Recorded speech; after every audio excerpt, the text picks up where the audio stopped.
24x7.com के खास कार्यक्रम में आपका स्वागत है। आज हम हैं जंतर मंतर में, दिल्ली के उस जंतर मंतर पे जहां देश भर से लोग अपना विरोध दर्ज कराने आते हैं, सरकार की नीतियों का विरोध करने आते हैं। आज यहां छात्रों के 60 ऑर्गेनाइजेशन के लोग देश भर से यहां आए हुए हैं और वो अपना विरोध जता रहे हैं।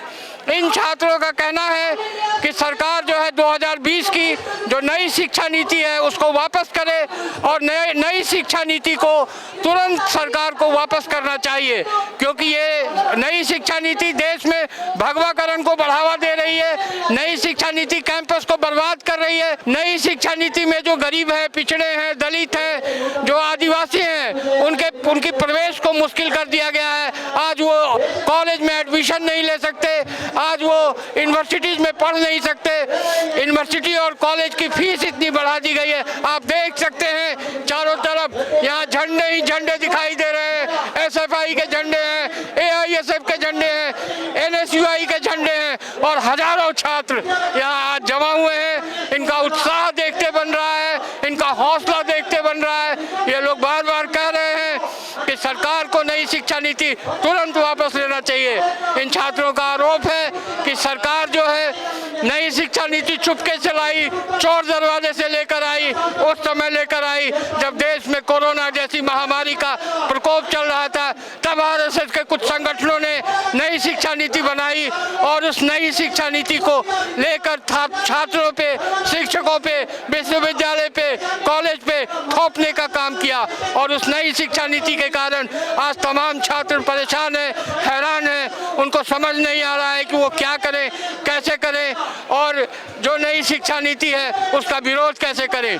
तो आज जो है जब लोकसभा चुनाव का मौका सामने है, तब सरकार, मोदी सरकार से हिसाब मांग रहे हैं कि हमें जवाब दो, 10 साल का हिसाब दो। आखिर तुमने 10 साल में किया क्या है, छात्रों के लिए क्या किया है, कैंपस के लिए क्या किया, विश्वविद्यालय के लिए क्या किया। लेकिन जो सरकार है आज की, केंद्र सरकार ने यूनिवर्सिटी से, कैंपस से चुनाव तक बंद कर दिया है और छात्रों को जो है कई राज्यों में छात्र संघ के चुनाव नहीं हो रहे हैं। तो इन छात्रों का मानना है कि सरकार को जो है ये इनकी मांगों पे ध्यान देना चाहिए। आज ये छात्र, आप देख सकते हैं, आज ये छात्र जो है संसद की ओर मार्च करने वाले हैं। यहाँ से हमें मालूम है कि इन छात्रों को नहीं जाने दिया जाएगा। हमें मालूम है इन छात्रों को रोका जाएगा। हमें मालूम है कि इन छात्रों को गाड़ियों में भर भर कर थाने ले जाया जाएगा। हमें मालूम है, क्योंकि मोदी सरकार नहीं चाहती है कि कोई भी आंदोलन हो देश में, कोई भी उसका विरोध करे।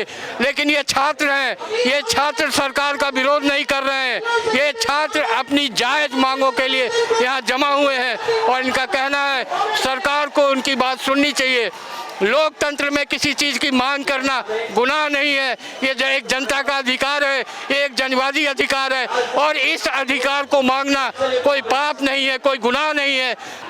तो आप देख सकते हैं कि कितनी बड़ी तादाद में, हजारों की तादाद में आज यहाँ छात्र आए हुए हैं और मंच से लगातार भाषण चल रहा है। छात्रों को एजुकेट किया जा रहा है, छात्रों को बताया जा रहा है कि आखिर मोदी सरकार ने शिक्षा को बर्बाद करने के लिए क्या क्या किया है। ये छात्रों का कहना है, ये छात्रों का आरोप है। तो आप देख सकते हैं कि ये छात्र ढोल नगाड़े के साथ भी आए हैं। कई छात्र जो है यहाँ गाना गा रहे हैं, गीत गा रहे हैं। कई छात्र यहाँ लोक संगीत भी गा रहे हैं। वो अलग अलग प्रदेश से आए, कोई हिमाचल से आया है, कोई बिहार से आया है, कोई तमिलनाडु से आया है, कोई केरल से आया है, कोई दिल्ली से आया है, कोई पंजाब से आया है। तो यहाँ पर पूरे देश के छात्र जमा हैं और ये कहना कि ये किसी एक ग्रुप का है, नहीं, ये छात्रों का संगठन है, संयुक्त मोर्चा है, जो मोर्चा इस आंदोलन को अंजाम दे रहा है। और हमें लगता है कि सरकार को इन छात्रों की बात सुननी चाहिए, अपने देश की युवा शक्ति के मन पे भरोसा करना चाहिए और इन युवा शक्ति को ऐसा कोई काम करना चाहिए सरकार को, ताकि इनको संतोष मिले, इनको राहत मिले, इनको लगे कि सरकार में सुनवाई हो रही है। तो अगर ऐसा नहीं होता है तो सरकार के लिए 2024 के चुनाव में, लोकसभा के चुनाव में दिक्कत हो सकती है। ये बात यहाँ के छात्र लगातार कह रहे हैं। दिल्ली न्यूज़ 24x7.com के लिए मैं संजय कुमार, जंतर मंतर, दिल्ली से।